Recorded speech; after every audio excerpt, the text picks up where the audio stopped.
네, 여러분들 안녕하세요. 어, 이번 시간에는 원자를 구성한 입자의 특징, 성질에 대해서 한번 알아보도록 할 텐데요. 지난 시간에 우리가 톰슨, 러더퍼드, 체드윅의 실험을 통해서 원자보다 훨씬 더 작은 입자들에 대해서 이야기를 해보았었습니다. 어, 복습에 대해서는 우리가 수업 시간 한번 해보도록 하겠습니다. 제일 첫 번째로는 무엇이 전자가, 그 다음 원자핵, 세 번째로 양성자, 네 번째로 중성자 이런 순서대로 발견이 되었었다라고 하는 점 한번 상기하셔야 되고요. 그리고 전자와 원자핵이 각각 어떤 실험을 통해서 알게 되었는지, 실험의 특징이 뭐였는지, 무엇이었는지 한번 정리를 해보시기 바랍니다. 자, 양성자, 중성자, 전자 등이 원자 내에 공통적으로 존재함을 밝혀냈는데 이렇게 재료들은 같은데 각각의 성질들은 너무나도 다르죠. 자, 이번 시간을 통해서 입자의 성질 그리고 개수에 따라서 어떤 정보들이 결정이 되는지 한번 표현을 해보도록 하겠습니다. 지금 표에는 양성자, 중성자, 그리고 전자의 질량과 전하량이 나와 있습니다. 지금 숫자들이 어떤가요? 그렇죠. 지금 마이너스 19 거듭제곱, 24 거듭제곱, 28 거듭제곱 아주 작은 수라는 것을 알 수가 있습니다.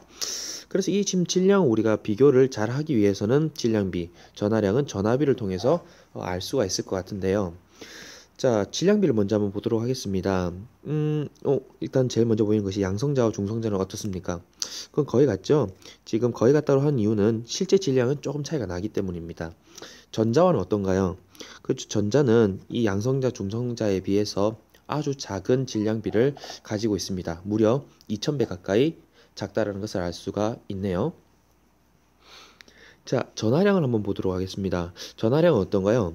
그렇죠. 똑같은 숫자인데 앞에 무엇만, 부호만 반대로 되어 있고 중성자는 제로라는 것을 알 수 있습니다. 따라서 전압비는 플러스 1, 제로, 마이너스 1이라는 것을 알 수가 있죠. 자, 그럼 이것들로부터 우리가 한번 정리를 해보도록 하겠습니다. 양성자와 전자는 전하량의 크기가 서로 그렇죠. 같죠. 그죠? 전하량의 크기가 서로 같고 부호는 어떠하다? 서로 반대이다라는 거 알 수 있습니다. 그리고 돌턴 때부터 원자는 항상 정기적으로 중성이었었습니다. 그러면 양성자 수와 필연적으로 같은 수를 가진 녀석은 누구일까요? 그렇죠. 전자가 되겠죠? 따라서 전자수는 양성자 수와 같다라는 점. 만약에 중성 원자가 아니라면 양성자 수와 전자 수가 같지 않게 되겠죠. 즉 정기적으로 중성이 아니다라는 것. 만약에 정기적으로 중성이 아니면 이것을 우리가 원자가 아니라 무엇으로 부르면 된다? 그렇죠. 이온이라고 부를 수가 있을 것 같습니다. 만약에 전자수가 양성자수보다 작다면 그렇죠. 그때는 양이온이 되는 것이고 만약에 전자수가 양성자수보다 많다면 음이온이 되겠죠. 자, 두 번째로 이제 질량비에 대해서 좀 보도록 하겠습니다. 자, 전자는 양성자, 중성자에 비해 그렇죠. 질량이 아주 매우 작았었습니다. 자, 그러면 원자의 전체 질량과 질량에서 전자의 질량은 아주 작아서 무시를 할 수 있을 만큼 아주 작다라는 거죠. 따라서 원자의 질량은 무엇과 거의 비슷하다? 그렇죠. 원자 핵의 질량과 거의 비슷하다라고 하는 점. 그러면 원자 핵은 누구랑 누가 이루고 있습니까? 그렇죠. 양성자와 중성자의 질량의 합과 거의 비슷하다라는 점을 우리가 알 수 있습니다. 자, 그리고 세 번째는 이제 원자핵의 크기가 원자 크기의 10만 분의 1 수준입니다. 그런데 질량은 어떠하다? 원자의 99.9% 이상을 차지하고 있어요. 부피는 작고 질량은 많다. 무엇이 높겠다? 그렇죠. 아주 높은 밀도를 가지고 있겠다라는 것입니다. 밀도가 매우 크다. 밀도가 매우 높다. 우리가 이렇게 이야기할 수 있겠네요. 매우 크다라고 우리가 쓰는 것이 조금 더 적절할 것 같습니다. 자, 그럼 이쯤에서 특징을 한번 결정 지어 보도록 하겠습니다. 양성자 수가 얼마나 있느냐에 따라서 전자가 몇 개나 들러붙을지가 결정이 되겠죠. 그래서 양성자 수는 원자의 종류를 결정하는 단서가 되겠습니다. 그리고 중성자는 무엇이 없었습니까? 질량은 아주 엄청났지만 전기적인 성질은 없었죠. 전기적 성질은 없다. 하지만 질량은 양성자와 거의 비슷하기 때문에 나중에 여러분들이 이미 배운 동위 원소를 결정하는데 아주 큰 역할을 합니다. 자, 세 번째, 전자수는 무엇에 영향을 미치느냐? 일단 화학적 성질과 연관이 되어 있고요. 왜 화학적 성질인지에 대해서는 밑에서 한번 다뤄보도록 하겠습니다. 자, 지금 여기 보이는 것이 무엇인가요? 그렇죠. 지금 올드 트래퍼트라고 되어 있죠. 축구를 좋아하는 사람이면 이미 알고 있겠지만 맨체스터 유나이티드의 홈 경기장입니다. 맨유 경기장의 가로 길이가 105m이거든요. 그러면 축구장이 원자라고 생각했을 때 원자의 핵의 크기는 얼마일까요? 자, 지금까지 우리가 배운 것에서 단서가 다 나와 있습니다. 여러분들이 원자의 크기가 얼마한지 그리고 그만한 물질은 어떤 것이 있는지 한번 알아오고 수업 시간에 말해 보시기 바랍니다. 자, 그래서 우리가 정리를 해보면 원자들은 수소를 제외하고는 모두 양성자, 중성자, 전자로 구성되어 있습니다. 하지만 수소, 탄소, 질소, 상소의 성질이 서로 다른 이유는 무엇이다? 그렇죠. 아까 이야기를 했었죠. 원자마다 무엇이 다르기 때문이다? 그렇죠. 원자마다 양성자, 거기에 따른 전자수, 여기에 추가되어 중성자의 수가 서로 다르기 때문이다 라고 우리가 정리할 수 있겠네요.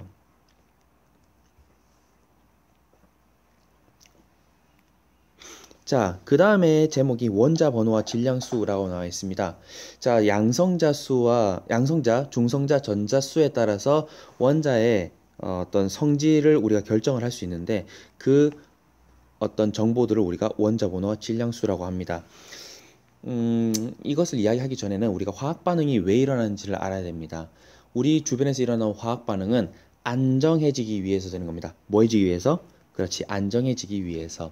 안정해지기 위해서는 여러분들이 나중에 배우겠지만 제일 바깥쪽 전자가 8개가 되어야 되거든요. 그런데 6개인 녀석도 있고 2개인 녀석들도 있을 거 아니야. 그래서 원자 바깥 부분에 전자를 잃거나 얻으면서 안정한 상태로 되지만 전자의 개수에 따라서 성질이 어떻게 될 것이다? 그렇죠. 전자에 따라서 화학적 성질이 결정이 될 것이다 라고 하는 거죠. 근데 아까 전자수는 무엇과 같았습니까? 그렇죠. 양성자수와 같았죠. 따라서 이 양성자수를 우리가 그 원소의 무슨 번호? 그렇죠. 원자 번호로 지정을 해서 사용을 하는 거죠. 만약에 같은 원소라면 같이 탄소라고 한다면 원소 번호가 얼마이다? 그렇죠. 무조건 6이 나온다라는 것 우리가 알 수가 있습니다. 자, 그렇다면 우리가 원자 번호는 양성자 수에 의해서 결정이 되겠죠. 그리고 원자 번호는 또 중성 원자에서 무엇과 같겠습니까? 그렇죠. 전자수와 같다라는 점도 같이 정리할 수 있겠네요. 자, 두 번째입니다. 이제 질량에 대해서 한번 이야기를 해봐야 되는데요. 아까 이야기했듯이 전자는 뭐 해도 된다? 무시해도 된다. 그러면 누구와? 양성자와 중성자 수로 원자의 질량이 결정됩니다. 이건 왜 그럴까요? 여러분들이 위에 가보면 알겠지만 양성자와 중성자의 질량은 서로 어떻습니까? 물론 완벽하게 똑같진 않지만 거의 1대1에 가깝죠. 자, 그렇다면 양성자와 중성자로 질량을 어떻게 나타내면 좋을까요? 그렇죠. 이것을 합한수를 가지고 질량을 표시하면 편리하다라는 거죠. 즉 양성자수와 중성자수의 합을 나타낸 수를 우리가 질량수라고 합니다. 자, 이렇게 질량수 원자 번호를 가지고 우리가 어떻게 원소를 표시할 수 있을지 오른쪽으로 한번 와보도록 하겠습니다. 자, 원소기호 C가 이렇게 적혀 있고요. 얘를 기준했을 때 앞쪽 아래쪽에는 우리가 무엇을 쓴다? 원자 번호를 쓰고요. 앞쪽 위에는 질량수를 작성을 합니다. 자, 질량수는 아까 말했듯이 양성자와 중성자의 합이었고 그 다음에 원자 번호는 양성자와 전자수였죠. 자, 그래서 우리가 이 질량수와 원자 번호를 알고 있으면 미지 원소의 양성자, 중성자, 전자수를 계산할 수 있고 이 원소가 어떤 원소인지를 알 수 있다는 겁니다. 자, 그러면 여러분들이 요거 두 가지 퀘스천을 한번 해결해 보시고 수업 시간에 한번 발표해 보시기 바랍니다. 자, 세 번째로 우리가 보아야 되는 것은 동위원소입니다. 자, 동위원소는 이미 여러분들이 많이 했었습니다. 무엇이었나요? 그렇죠. 우리가 제일 대표적인 것이 질량수 35짜리인 염소와 질량수 37짜리인 CL이 있습니다.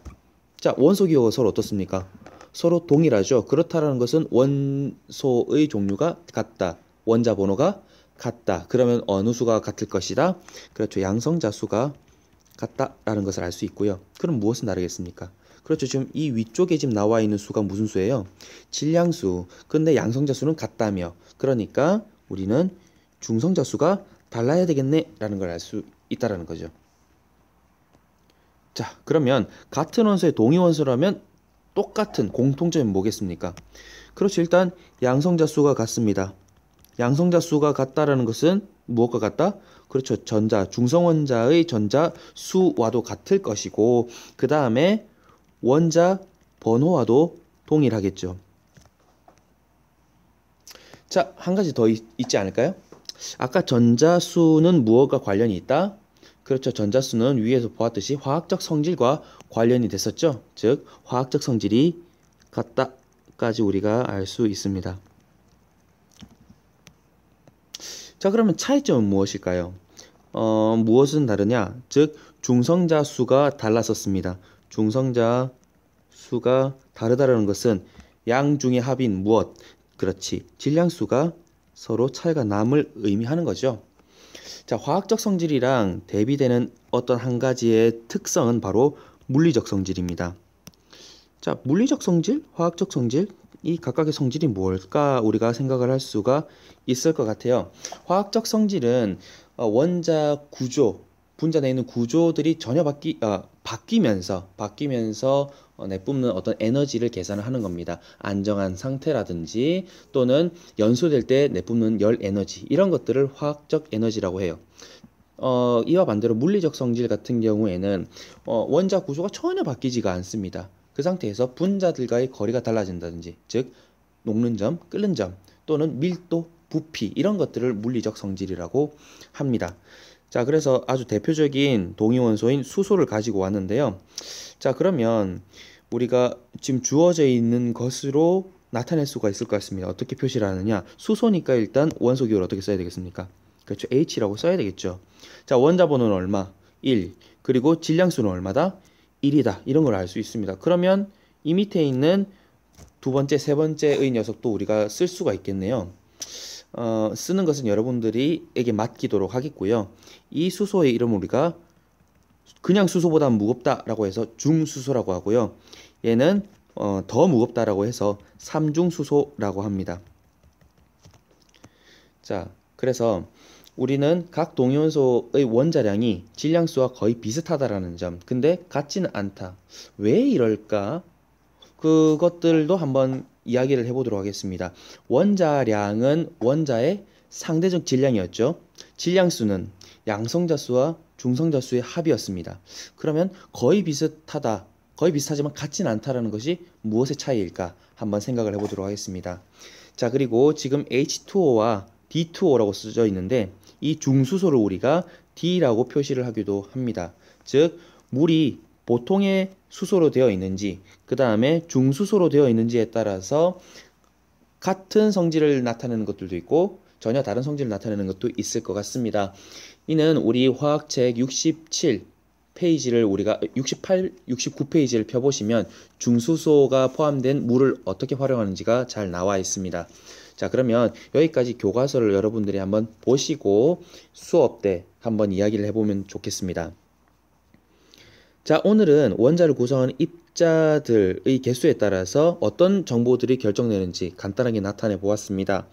즉, 양성자와 중성자 사이에 질량은 거의 비슷하더라. 그 다음에 양성자와 전자 사이에 전압비가 같더라. 그리고 원자 번호와 질량수까지 여기에 따른 동위 원소의 생성까지 한번 알아보았습니다. 자, 그러면 수업은 여기서 이것으로 마치고 퀘스천을 여러분들이 잘 풀어온 다음에 수업 시간 한번 같이 해결해 보도록 하겠습니다. 자, 이상 영상을 마치도록 하겠습니다. 수고했습니다.